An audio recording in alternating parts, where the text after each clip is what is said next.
नमस्कार, सार्वमंथन न्यूज महाराष्ट्रमध्ये आपलं स्वागत. पाहुयात आजची सविस्तर बातमी.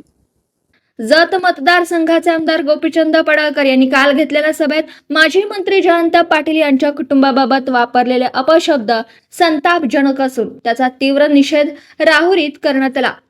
आज दिनांक 19 सप्टेंबर सायंकाळी माजी मंत्री प्राजक्त तनपुरे यांच्या राहुरी शहरातील संपर्क कार्यालयासमोर कार्यकर्त्यांनी पडळकर यांच्या प्रतिमेला जोडे मारून तोंडाला चिखल फासून निषेध व्यक्त केला. यावेळी तालुक्यातील शेकडो कार्यकर्ते जमले होते. मच्छिंद्र सोनवणे म्हणाले, ज्या कुटुंबातील 3 पिढ्यांनी महाराष्ट्राला दिशा दिली अशा कुटुंबावर खालच्या पातळीवर जाऊन पडळकर यांनी वक्तव्य केला. हा प्रकार अक्षम्य आहे. संपूर्ण राहुरी तालुका त्याचा निषेध करतो.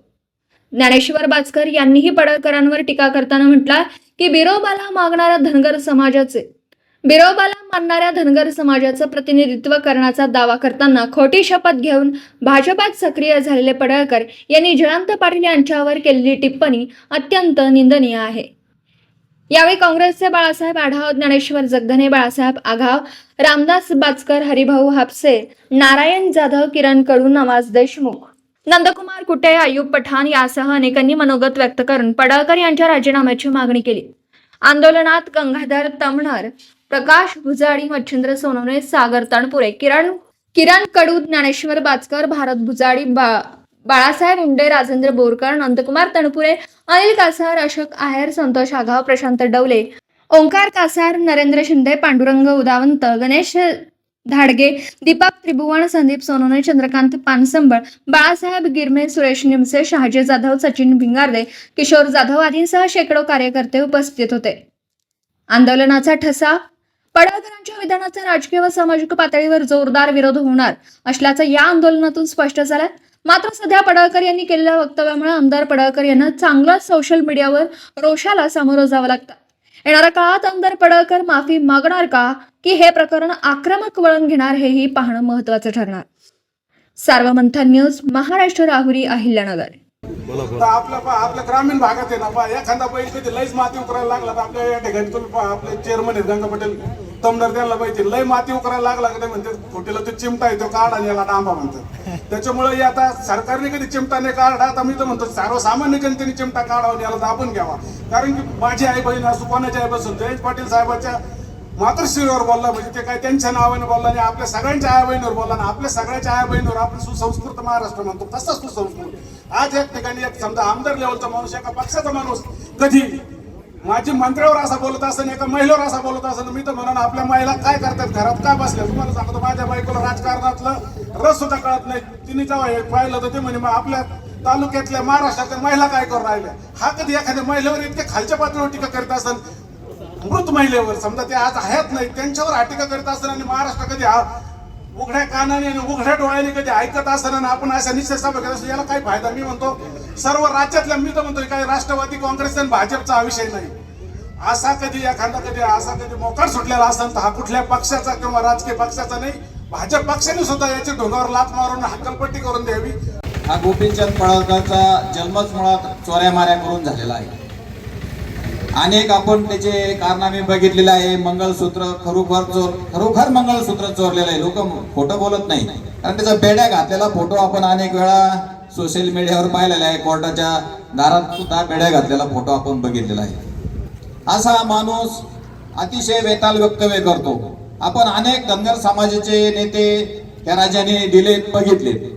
त्याच्यामध्ये गणपतराव देशमुख असतील, आपले शिवाजी बापू शेडगे असतील, किंवा महादेवराव जानकर असतील, किंवा आताच आपले अण्णा डांगे असतील, हे अनेक असे थोर धनगर समाजात नेतृत्व होऊन गेले. पण अशा खालच्या हीन दर्जाची टीका त्यांनी टिप्पणी कधीही राजकारणात तरी कोणावर केली नाही. कारण राजकारण हे 2 दिवसाचं असतं आणि याला धनगर समाजाचा नेता व्हायची घाई झालेली आहे, तुम्हाला सांगतो. म्हणून हा असं दाखवतो भाजपच्या सरकारवाल्यांना की मी बघा कसं काय कुणालाही बोलतो, कुणाची आबरू घेतो. कधी अजितदादा विरोध उभा राहिला, डिपॉझिट गेलं, त्यांच्यावर टीका केली. पवार साहेबांवर अतिशय खालच्या दर्जात टीका केली, सुप्रियाताईवर केली. कुणी काय खावं, कुणी काय बोलावं याच्यावर सुद्धा तो टिप्पणी करणारा माणूस अतिशय निंदनीय आहे. राज्याचे माजी जलसंपदा मंत्री आणि राष्ट्रवादी काँग्रेसचे माजी प्रदेशाध्यक्ष जयंत पाटील साहेब यांच्यावर काल जी पडळकरनी गरळ ओकली ती अतिशय लज्जास्पद आहे. स्वर्गीय राजाराम पाटील साहेब यांनी सहकार उभारला आणि त्या सहकाराच्या माध्यमातून आज मोठे सहकार उभं राहिल्यामुळे मोठा रोजगार उपलब्ध झालाय. त्यांच्या मतदारसंघामध्ये आजही राजाराम बापूंच्या नावाने शपथ घेतली जाते आणि जयंत पाटील साहेब एक आदर्श सुसंस्कृत नेते आहेत. त्यांच्या बाबतीमध्ये गरळ ओकून आणि स्वतःच एक अल्पसंख्याक समाजाच्या लोकांचा भोळेपणाचा गैरफायदा घेत आम्ही त्या समाजाचे नेते आहेत हे नेते भासवत भाजपाकडनं विविध पदं भोगायची आणि इलेक्ट्रॉनिक मीडियाच्या माध्यमातून काहीतरी चुकीचं वक्तव्य करायचं आणि स्वतःला प्रसिद्धी मिळवायची. सोशल मीडियाच्या माध्यमातून आणि इतर अनेक ठिकाणावरून या संबंधी राज्यातून या पडळकरचा निषेध व्यक्त होत आहे राज्यकर्त्यांकडनं. अजितदादा पवार साहेबांनी त्यांना समज दिली. पवार साहेबांनी माननीय मुख्यमंत्री फडणवीस साहेबांनाही फोन करून त्या संबंधी निषेध नोंदवला आणि त्यांना समज देण्याची देण्यासाठी सांगितले आहेत. जयंत पाटील साहेब आणि राहुरी तालुक्याचे संबंध अतिशय घरोब्याचे आहेत. यापूर्वीही ते निळवंडे कॅनलच्या उद्घाटनासाठी आमच्या सातरळ गावातून आम्ही त्यांचं मोठं जंगी स्वागत करून त्यांचं हाताने निळवंडे कॅनलचं उद्घाटन केलं होतं. त्यावेळी आम्ही त्यांचा स्वभाव बघितला. अतिशय संयमी नेतृत्व म्हणून त्यांची राज्यामध्ये ओळख आहे आणि या घटनेचा आम्ही राहुरी तालुक्या राष्ट्रवादी काँग्रेसच्या वतीने निषेध व्यक्त करतो. धन्यवाद. राज्याचे मंत्री माननीय जयंत पाटील साहेब यांच्याबद्दल जो काय कडळकर का काय तो काय चोर तो बिचारा काहीतरी बोललाय, तर मी त्याचा काँग्रेस पक्षाच्या वतीने जाहीर निषेध करतो. अरे बेट्या, तुला कळतं का? जयंत पाटील हे राज्य चालवणारे माणसं आहेत. 40 वर्ष आमदार आहेत. बाळासाहेब थोरात, जयंत पाटील, परत अशोकराव चव्हाण, परत तुम्हाला सांगतो राजेश टोपे, हे लोक राज्य चालवणारे माणसं आहेत. दादा 40 वर्ष आमदार झाले. तुझ्यासारखा माणूस येतो, काहीतरी बोलतो, तुला डाग दिला पाहिजे. तुला समाजाची फूस आहे का कोणाची फूस आहे? तुला समाजाची फूस नाहीये. कारण जो सुसंस्कृत घरामध्ये असतो तो खालच्या लेवलला बोलत नाही. तुझ्या घरात आया बहिणी तुला आई बाप नाहीत का? अशा खालच्या थराला जाऊन बोलू नको, याचा निषेध आम्ही करतो. आणि इथून त्यावेळी तो म्हणला होता आरेवाडीच्या बिरोबाच्या बाणामध्ये की माझ्या घरचं बीजेपी कुणी जरी उभं राहिलं, माझ्या आई, मुलगा, बाप, बायको आणि मी जरी उभं राहिलं तर बीजेपीला मतदान करू नका.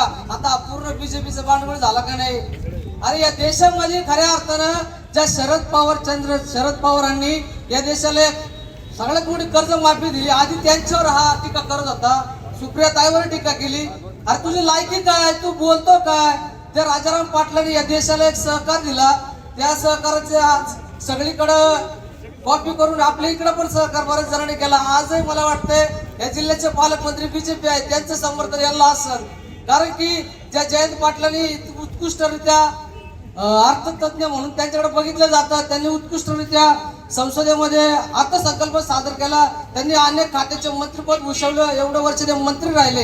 आणि बाबा तू पहिल्याच टर्मला आला, बरं आला तर आला, तुझी पातळी काय, तुझी वैचारिकता काय तू दाखवून दिली. या फुलेशाह आंबेडकरांच्या महाराष्ट्रामध्ये जर कोणी खालच्या पातळीवर वक्तव्य करत असेल त्या घाणीला घाणच पासली पाहिजे. सार्वमंथन न्यूज महाराष्ट्राला लाईक करा, शेअर करा, सबस्क्राईब करा.